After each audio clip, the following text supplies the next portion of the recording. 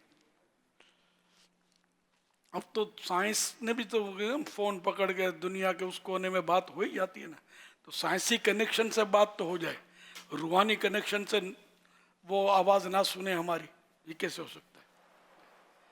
تو اللہ پاک نے آپ کو یہ قوتیں دی ہیں۔ اور اعلیٰ حضرت رحمۃ اللہ کا شعر ہے، واللہ وہ سن لیں گے فریاد کو پہنچیں گے، اتنا بھی تو ہو کوئی جو آہ کرے دل سے۔ پیچھے سے دیکھنے کا تو ہے، وہ تو حدیث پاک ہے کہ میں تم کو اس طرح دیکھتا ہوں جس طرح آگے سے دیکھتا ہوں، پیچھے سے بھی دیکھتا ہوں، تمہارا خشوع بھی مجھ پر پوشیدہ نہیں رہتا۔ خیر سرکار صلی اللہ علیہ وسلم سنتے، اور اس میں کافی علماء نے اپنے دلائل لکھے سنتے ہیں۔ صلو علی الحبیب صلی اللہ علیہ محمد۔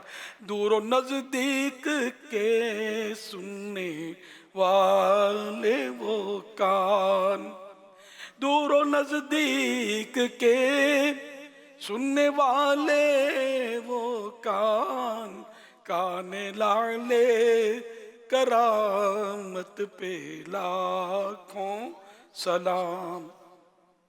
صلو علی الحبیب صلی اللہ علیہ محمد۔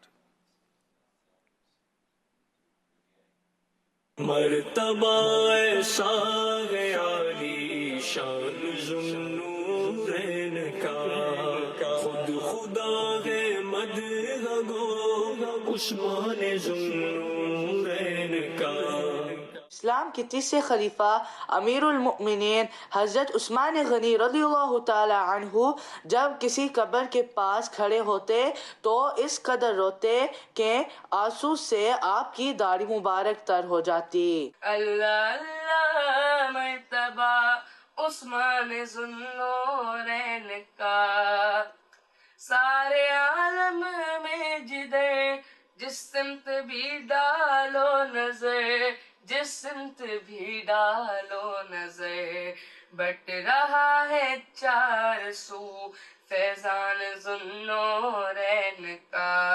صحابی نبی حضرت عثمان غنی، دل یکی ہے جنتی حضرت عثمان غنی، ہے شہید باوفا حضرت عثمان غنی۔ فرمان مصطفیٰ صلی اللہ علیہ وسلم حیا ایمان سے ہے، اور میری امت میں سب سے زیادہ حیادار عثمان ہے۔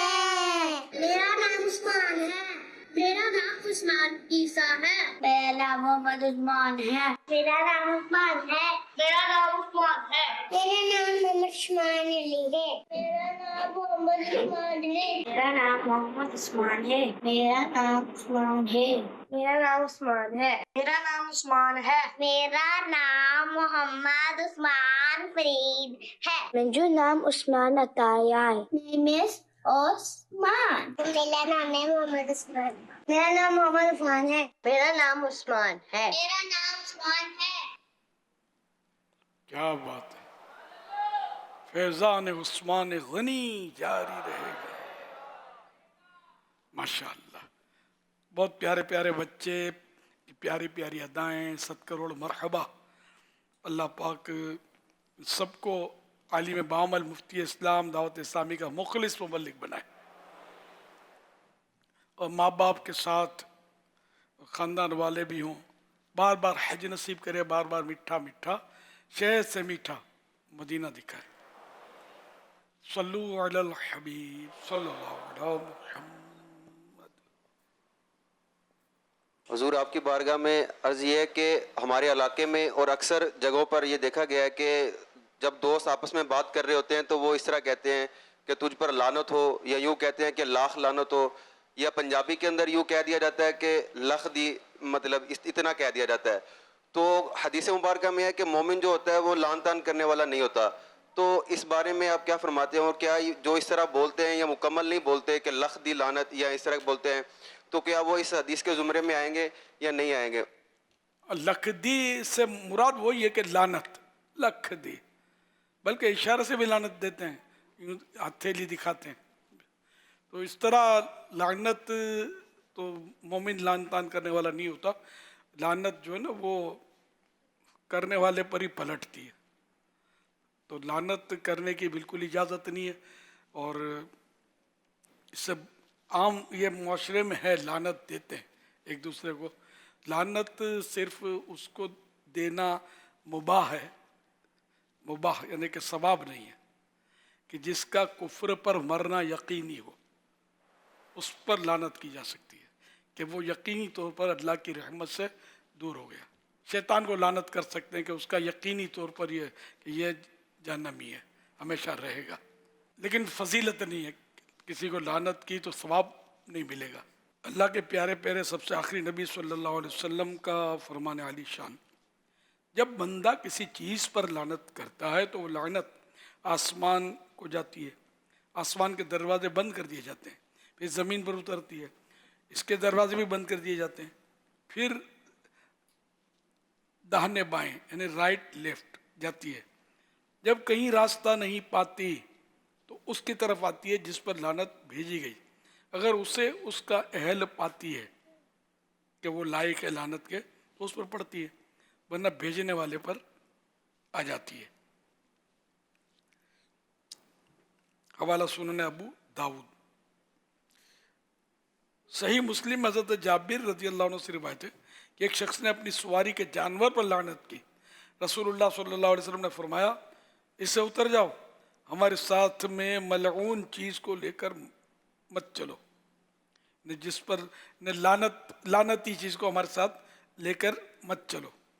اپنے اوپر اور اپنی اولاد و اموال پر بددعا نہ کرو، کہیں ایسا نہ ہو کہ یہ بددعا اس ساعت یعنی اس گھڑی میں ہو جس میں جو دعا خدا سے کی جائے قبول ہوتی ہے. مشکات شریف میں ترمذی شریف کے حوالے سے حضرت عبداللہ بن عباس رضی اللہ عنہما سے روایت ہے کہ ایک شخص نے رسول کریم صلی اللہ علیہ وسلم کے پاس ہوا پر لعنت کی تو رسول اللہ صلی اللہ علیہ وسلم نے ارشاد فرمایا ہوا پر لعنت نہ کرو، یہ تو زیر فرمان ہے، یہ فرمان کے مطابق چلتی ہے، اور جو کسی ایسی چیز کو لعنت کرے جو اس کے لائق نہ ہو تو لعنت خود کرنے والے پر لوٹتی ہے. اس حدیث پاک کے تحت حکیم الامت مفتی احمد یار خان نعیمی رحمۃ اللہ علیہ فرماتے ہیں یعنی ہوا لعنت کی مستحق نہیں. اب جو اس پر لعنت کرے گا تو وہ لعنت خود اس کی اپنی ذات پر پڑے گی. اس سے معلوم ہوا کہ جانوروں پر لعنت یا زمانے کو برا کہنا سب ناجائز ہے. لعنت اللہ کی رحمت سے دور، لعنت جو کہتے ہیں نا یہ مطلب تو یہ نہیں، اس کا معنی یہ لعنت کا کہ اللہ کی رحمت سے دور، تجھ پر لعنت تو اللہ کی رحمت سے دور ہو. تو کتنی خوف کی بات ہے کہ جب اگر وہ اہل نہیں تھا تو اب یہ پلٹ کر لعنت کرنے والے پر ہی آئی کہ وہ تو نہیں ہے، تو اللہ کی رحمت سے دور. کتنی خوف کی بات ہے. بالکل لعنت کی عادت نکال دینی چاہیے. بچے بھی لکھ لعنت اور کیا کیا اس طرح یہ سکھانا نہیں چاہیے. بچوں کو بولیں تو انہیں سمجھانا چاہیے کہ یہ نہیں بولنے کا. صلو علی الحبیب صلی اللہ علی محمد. حضور ایک سوال یہ آیا ہے کہ اجتماعی قربانی میں کسی نے حصہ لیا تھا اور رقم جمع کرائی تھی، اجتماعی قربانی کے بعد بچی ہوئی رقم اسے واپس مل گئی، تو آیا کیا وہ اپنے ذاتی استعمال میں لے سکتا ہے؟ لینا تو جائز ہے لیکن بہتر یہ ہے کہ صدقہ کر دے. جو 7 حصے کی کسی نے اجتماعی قربانی میں کسی ایک کو بندہ کہہ دیتا یار، تو اس نے مل جل کر 7 کے حصے ڈال دیے اور اجتماعی قربانی کروا لی. اب جو پیسے بچے مثال کے طور پر 20,000 25,000 روپے بچ گئے، تو وہ جس نے اجتماعی قربانی کروائی تھی اور 7 حصے ڈلوائے تھے اس میں اس کا بھی ایک حصہ تھا، تو اس کو 25,000 مل گئے. تو اب یہ جو 25,000 یا 20,000 اس کو ملے ہیں تو وہ یہ ان 6 سے پوچھے کیا کرے، خود رکھ لے یا کیا کرے گی، یہ سب برابر اس پہ 6 میں تقسیم کرے یہ تو ضروری نہیں ہے کہ اس میں اسی کے حصے کے پیسے اس کو ملے ہوں. تو ایسی صورت ہو تو پھر کیا کرنا چاہیے؟ تو ظاہر ہے کہ اس کے اکیلے کے تو ہیں ہی نہیں، ویسے بھی وہ ہوتا یہ ہے اصل میں عام طور پر تو قربانی کی رقم اس طرح جو بچتی ہے وہ اخراجات کی رقم جو ہوتی ہے اسی میں سے کوئی بچت کی صورت ہوتی ہے. تو یہ ظاہر ہے کہ سب کے ہی اس کے اندر مشترکہ ہوتے ہیں اور سبھی کی اجازت سے یہ دیے جائیں گے، اور اس میں عافیت اسی کے اندر ہے کہ اس کو صدقہ کیا جائے. 30 مئی 2026 کو مدنی مذاکرے میں ناظرین سے کیے گئے سوالات کے جوابات اور ونر کا نام. سوال نمبر 1، امیر اہل سنت کے والد محترم کا انتقال کس عظیم نیک کام کے دوران ہوا؟ جواب، حج کے دوران. سوال نمبر 2، مسلمانوں کے تیسرے خلیفہ حضرت عثمان غنی رضی اللہ عنہ کے عرس کی تاریخ بتائیے. جواب، 18 ذوالحج شریف. سوال نمبر 3، دنیا میں سب سے بہتر کھجور کون سی ہے؟ جواب، عجوہ شریف. درست جوابات دینے والوں کے سلیکٹڈ نام: محمد عمران راولپنڈی پنجاب پاکستان، جمیل احمد میرپرخاص سندھ پاکستان، محمد وقاص احمد اتاری بن محمد حنیف پشاور خیبر پختونخوا پاکستان، بنت محمد اقبال اتاریہ قبولہ شریف پنجاب پاکستان، بنت محمد اشرف اتاریہ کراچی سندھ پاکستان، آصف علی اتاری پاک پتن پنجاب پاکستان، بنت علی گوہر اتاریہ دادو سندھ پاکستان. ان سلیکٹڈ ناموں میں سے قرآن دادی یعنی ڈرا کے ذریعے نکلنے والا نام بنت محمد اشرف اتاریہ کراچی سندھ پاکستان. ان کو تحفے میں 1 سال کی ماہنامہ فیضان مدینہ کی بکنگ دی جائے گی. یہ اپنا نام یا جس کا بھی نام پیش کریں گے ان کو 1 سال تک ان کے ایڈریس پر کلرڈ ماہنامہ فیضان مدینہ پہنچایا جائے گا انشاءاللہ الکریم. یوٹیوب چینل مولانا الیاس قادری پر یہ سوال کر رہے ہیں، یہ کہہ رہے ہیں کہ اگر کسی پر قسم کا کفارہ لازم ہو اور کیا صرف توبہ کر لینے سے قسم کا کفارہ ادا ہو جائے گا؟ جی نہیں، کفارہ دینا ضروری ہے. اگر وہ یعنی کہ مستقبل کی قسم کھائی اور اس نے اس کو پورا نہیں کیا، ماضی کی قسم کھائی کہ مثلا یہ کہ میں نے کھانا نہیں کھایا، کل کھانا نہیں کھایا، اور اس پر قسم کھائی تو توبہ ہے، اس پر کفارہ نہیں ہے. اور یا اب مستقبل کی کھائی یعنی کہ میں کل ناشتہ نہیں کروں گا اور اب کر لیا تو اب یہ کفارہ دینا ہوا، اور نہیں کیا تو کوئی کفارہ نہیں ہے. صلو علی الغبی صلی اللہ علی محمد صلی اللہ علیہ وسلم. فیس بک لائیو پر ذیشان اعوان ہے، یہ سوال کر رہے ہیں کہ جھوٹی قسم کھانے کی کیا سزا ہے، اور اسی طرح جو گالی دیتے ہیں تو گالی دینے کی کیا سزا ہے، یہ ارشاد فرما دیں.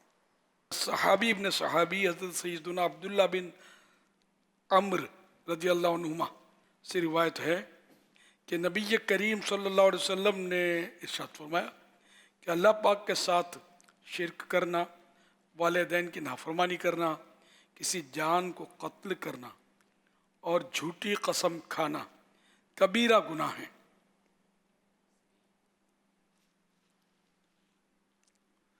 صلو علی الحبیب صلی اللہ علیہ محمد.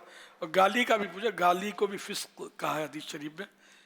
گالی دینا فسق، یہ فسق گناہ ہی ہوتا ہے، ورنہ کبیرہ گناہ ہو تو فسق ہوتا ہے، یا صغیرہ ہو چھوٹے تو بار بار کریں تو کبیرہ ہو جاتا ہے، لیکن اس کو فسق ہو جاتا ہے، تو اس کو فسق کہا ہے گالی دینے کو. جھگڑے کی حالت میں گالی دے تو منافق کی نشانی بھی کہا ہے کہ نفاق کی ایک نشانی ہے. جھگڑے کی صورت میں جھگڑا ہو رہا ہے اور اب گالی نکالی تو یہ منافق کی نشانی بھی ہے، گناہ تو ہے ہی. تو اللہ پاک ان گناہوں سے ہم سب مسلمانوں کو محفوظ فرمائے. ارشاد حضرت عبداللہ بن عمر بن عاص رضی اللہ عنہما، جو کسی مجلس یعنی بیٹھک سے فارغ ہو کر یہ دعا 3 بار پڑھ لے تو خطائیں مٹا دی جاتی ہیں، اور جو مجلس خیر ہو مجلس ذکر میں پڑھے تو اس کے لیے اس خیر یعنی بھلائی پر مہر لگا دی جائے گی. آئیے مل کے پڑھتے ہیں. سبحانک اللہم وبحمدک لا الہ الا انت استغفرک وَأَتُوبُ إِلَيْكَ. سبحانك اللهم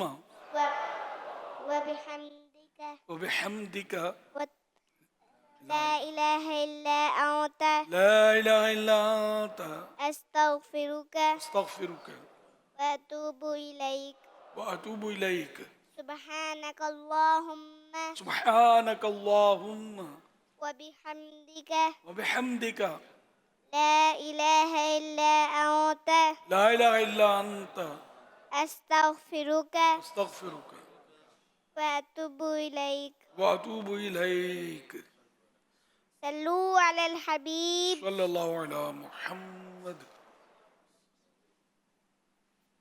مولاي صل وسلم دائما أبدا على حبيبك خير الخلق كلهم.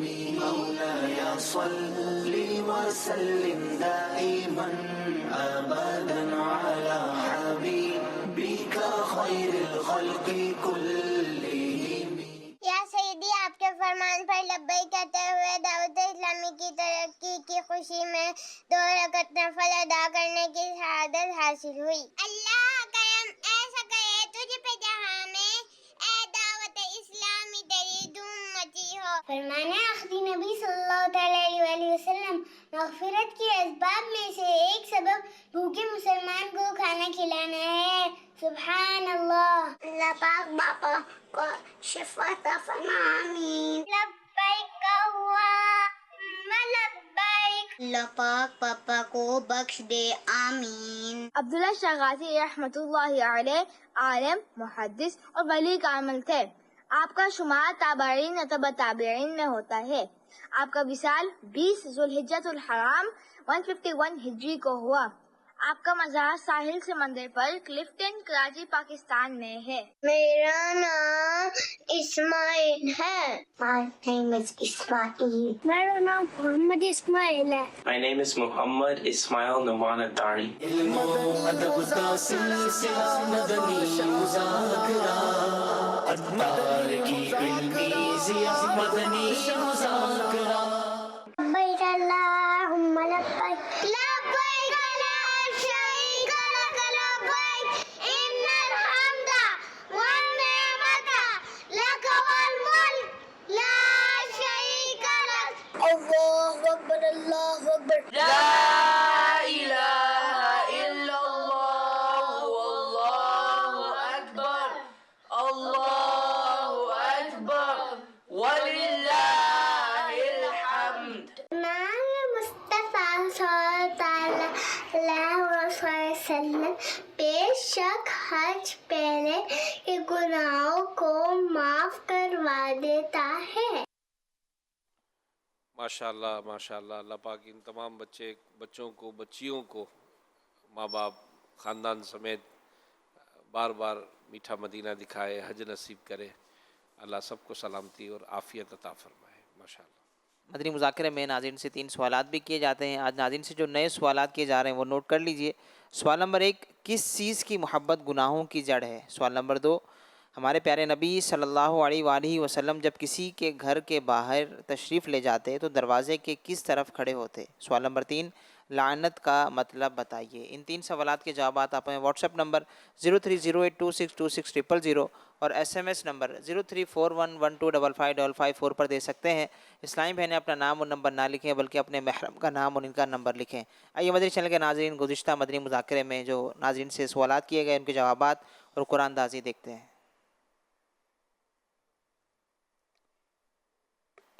2 جون 2026 کو مدنی مذاکرے میں ناظرین سے کیے گئے سوالات کے جوابات اور ونر کا نام. سوال نمبر 1، مدرسۃ المدینہ کی پہلی شاخ کا آغاز کب ہوا؟ جواب 8 دسمبر 1990 کو. سوال نمبر 2، بچے کی اصل تربیت گاہ کیا ہے؟ جواب ماں کی گود. سوال نمبر 3، فساد پیدا کرنے یا لڑوانے کے لیے ایک کی بات دوسرے تک پہنچانے کو کیا کہا جاتا ہے؟ جواب چغلی. درست جوابات دینے والوں کے سلیکٹڈ نام: عبید رضا میلسی، پنجاب پاکستان; احمد اتاری، کراچی; محمد سلمان بن محمد اسماعیل خان، ڈیرہ اسماعیل خان; بنت حاکم اتاریہ، وہاڑی، پنجاب پاکستان; بنت معین الدین اتاریہ، اورنگے ٹاؤن، کراچی; اسید رضا اتاری، راول پنڈی، پنجاب پاکستان; محمد اکرام مدنی بن پیر غلام، خیبر پختونخوا. ان سلیکٹڈ ناموں میں سے قرآن اندازی یعنی ڈرا کے ذریعے نکلنے والا نام محمد اکرام مدنی بن پیر غلام، خیبر پختونخوا. ان کو تحفے میں 1 سال کی ماہنامہ فیضان مدینہ کی بکنگ دی جائے گی. یہ اپنا نام یا جس کا بھی نام پیش کریں گے ان کو 1 سال تک ان کے ایڈریس پر کلرڈ ماہنامہ فیضان مدینہ پہنچایا جائے گا انشاء اللہ الکریم. مدنی چینل کے ناظرین، ہر ہفتے ہمیں ایک رسالہ پڑھنے کے لیے دیا جاتا ہے. آئیے جانتے ہیں اس ہفتے کا رسالہ کون سا ہے اور اس حوالے سے سنتے ہیں دعائے امیر اہل سنت۔ مدنی چینل کے ناظرین اور فیضان مدینہ کراچی کے حاضرین، ہر ہفتے ایک رسالہ پڑھنے اور سننے کے لیے عطا کیا جاتا ہے۔ آئیے اس رسالے کے بارے میں سنتے ہیں دعائے عطار۔ دروازہ کھولنے کی آواز کا ذکر مفسرین نے کہا ہے کہ دروازہ کھولنے کی آواز اور چھت کا چٹخنا یہ بھی تسبیح کرتا ہے، اور ان سب کی تسبیح سبحان اللہ و بحمدہ ہے۔ یا رب کریم، جو کوئی 16 صفحات کا رسالہ ذکر اللہ کے واقعات پڑھ یا سن لے، اسے دونوں جہانوں میں سکون عطا فرما کر ماں باپ اور خاندان سمیت جنت الفردوس میں بے حساب داخلہ نصیب فرما۔ اللہم آمین بجاہ خاتم النبیین صلی اللہ تعالی علیہ وآلہ وسلم۔ صلو علی الحبیب صلی اللہ علی محمد۔ ذکر اللہ کے واقعات اس رسالے میں آپ پڑھ سکیں گے۔ پیٹھ پر کوڑے کا نشان، کیکڑے کا شرعی حکم، مچھلیاں پکڑنے والوں کا واقعہ، قابل رشک کون، اور بہت کچھ۔ اردو زبان میں 16 صفحات پر مشتمل یہ رسالہ 22 روپے ہدیہ پر مکتبۃ المدینہ سے طلب کیا جا سکتا ہے۔ اسی کے ساتھ ساتھ یہ رسالہ مزید 7 زبانوں میں آن لائن بھی پڑھا جا سکتا ہے، جس میں انگلش، فرینچ، ہندی، سندھی، پشتو، بنگلہ اور رومن اردو شامل ہیں۔ یہ رسالہ دعوت اسلامی کی ویب سائٹ www.dawatislami.net سے PDF اور آڈیو فارمیٹ میں فری ڈاؤن لوڈ بھی کیا جا سکتا ہے۔ اپنے مرحومین کے ایصال ثواب کی نیت سے رسائل خریدتے تقسیم کیجیے یا مکتبۃ المدینہ کو اپنا آرڈر بک کروانے کے لیے اس نمبر 0313113928 پر رابطہ کیجیے۔ ہفتہ وار رسالہ پڑھنے اور سننے والوں کی کارکردگی۔ رسالہ منہاج العابدین سے 38 مدنی پھول قسط 1، دنیا بھر میں اسلامی بھائی 7,24,500 724,500، دنیا بھر میں اسلامی بہنیں 7,30,974 730,974، مجموعی کارکردگی 14,55,474 1,455,474۔ ماہ ذوالحج شریف میں امیر سنت برکاتہ العالیہ نے نفل روزے رکھنے کی ترغیب ارشاد فرمائی تھی۔ باقاعدہ اس کی پوری کمپین چلی، مہم بھی چلی تھی، اس کی کارکردگی بھی ہمیں روزانہ موصول ہوتی رہی۔ اسی طرح روزانہ 700 درود پاک پڑھنے کی بھی امیر سنت برکاتہ العالیہ نے ترغیب ارشاد فرمائی تھی۔ آئیے اس حوالے سے کارکردگی دیکھتے ہیں۔ ذوالحج شریف 1447 میں نفلی روزے رکھنے والوں کی نیتیں۔ کل روزے رکھنے والوں کی نیتیں اسلامی بھائیوں کی تعداد 65,479، 65,479۔ اسلامی بہنوں کی تعداد 50,593، 50,593۔ ٹوٹل اسلامی بھائی اور اسلامی بہنوں کی نیتیں 1,16,072، 116,072۔ روزانہ 700 مرتبہ درود پاک پڑھنے والوں کی نیتیں۔ اسلامی بھائیوں کی تعداد 1,52,723، 152,723۔ اسلامی بہنوں کی تعداد 1,20,604، 120,604۔ ٹوٹل نیتیں 2,73,327، 273,327۔ فیضان شاہ دو سرا مدنی مذاکرہ، عطار کی علمی ضیا مدنی مذاکرہ، علم و ادب کا سلسلہ مدنی مذاکرہ، عطار کی علمی ضیا مدنی مذاکرہ۔